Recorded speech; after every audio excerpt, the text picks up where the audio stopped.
Assalamualaikum warahmatullahi wabarakatuh. Bertemu lagi dengan Ibu. Ibu mengajar tentang prakarya dan kewirausahaan. Kemarin kita sudah pernah belajar yaitu tentang wirausaha produk budidaya tanaman hias ya. Terus kita belajar juga tentang pengertian dan jenis-jenis tanaman hias. Nah, di sini untuk materi pada hari ini adalah proses produksi budidaya tanaman hias ya. Nah, di sini sebelum Ibu melanjutkan materi, Ibu mau menyapa kalian. Apa kabar kalian semua anak-anak? Tentu dalam keadaan sehat walafiat ya. Oke, di sini kita adalah pertemuan yang kelima ya. Nah, di sini ada namanya sarana produksi budidaya tanaman hias ya. Nah, tanaman hias dapat dibudidayakan dalam pot atau polybag, ditempatkan terbuka atau tertutup ya, atau di pekarangan ya. Media tanaman siap dipakai yang tersedia di toko sarana produksi pertanian. Lalu ada namanya bahan yang digunakan untuk budidaya tanaman hias, antara lain yaitu benih atau bibit, media tanam, pupuk, zat pengatur tumbuhan, pestisida. Lalu ada musa, plastik, dan sangkup dan polybag ya.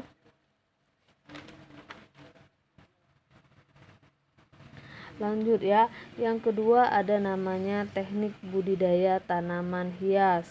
Nah, berdasarkan teknik budidaya tanaman hias itu terbagi menjadi dua ya. Yang pertama yaitu persiapan lahan, yang kedua ada pembibitan ya. Nah, persiapan lahan atau disebut juga dengan media tanam ini yaitu dilakukan untuk menyediakan media tumbuhan yang sesuai untuk setiap tanaman agar dapat tumbuh dan berkembang dengan baik ya. Kondisi tanah yang gembur yang sangat dibutuhkan untuk budidaya tanaman ini ya. Lalu ada namanya pupuk kandang. Nah, pupuk kandang ini juga berguna ya untuk persiapan lahan ya, tanaman hias ya. Lalu ada namanya yang B, ada pembibitan. Nah, kalau pembibitan ini dibagi menjadi dua, yaitu perbanyakan generatif, yang kedua adalah perbanyakan vegetatif. Nah, perbanyakan generatif ini biasanya ya, biji yang akan dijadikan benih sebaiknya dipanen dari induk yang sehat sebelum ditanam ya. Biji diserami atau terlebih dahulu ya. Lalu penyamaian dilakukan di lahan yang berbentuk bendengan. Lahan yang untuk persemian juga harus diolah agar gembur sehingga memudahkan pembentukan benih ya.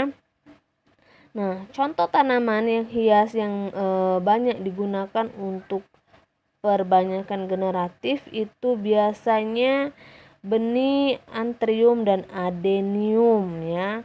Itu tanaman hias yang biasanya untuk perbanyakan generatif.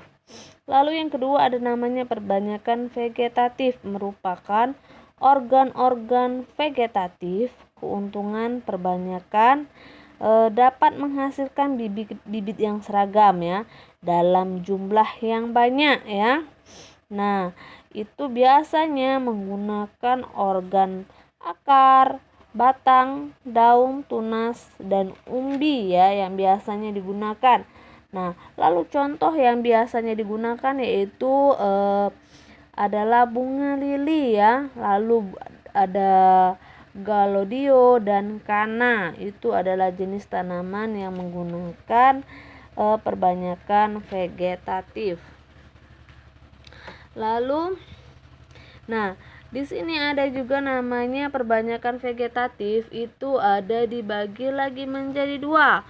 Yang pertama itu menggunakan stik. perbanyakan menggunakan bagian akar, batang, dan daun. Nah, contoh tanaman diantaranya cocor bebek, begonia sirih, mawar, dan puring.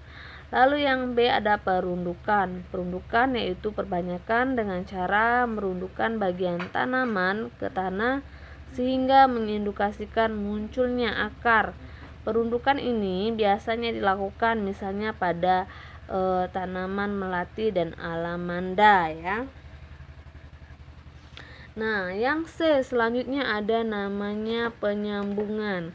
Nah, merupakan penggabungan dua tanaman yang berlainan sehingga tumbuh menjadi tanaman baru ya.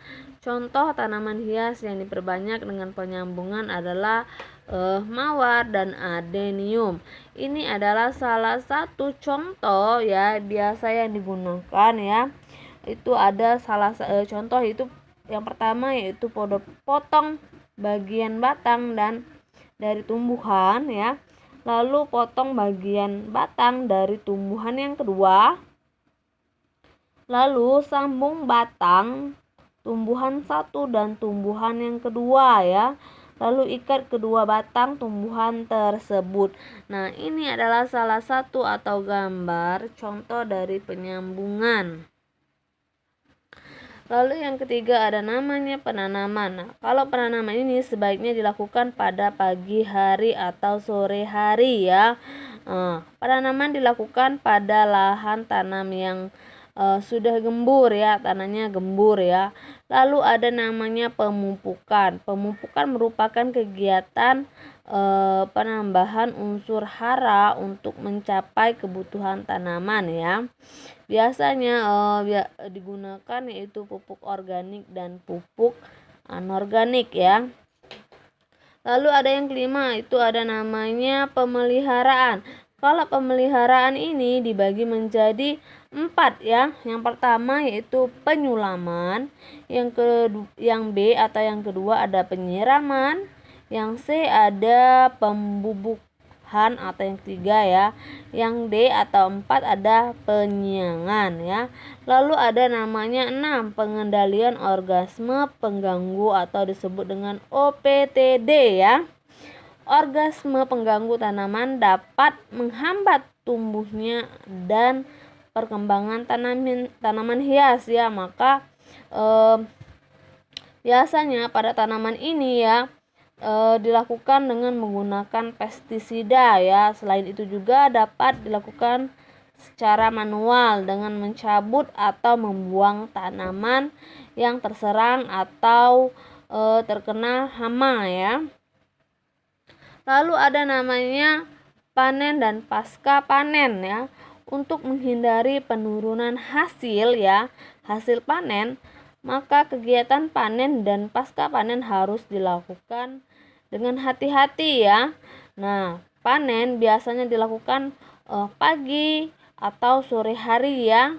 Nah, lalu yang ke-8 ada namanya pengemasan ya. Kalau pengemasan ini biasanya menggunakan bisa itu pot atau styrofoam atau dan lain-lainnya ya yang bisa digunakan ya pengemasan.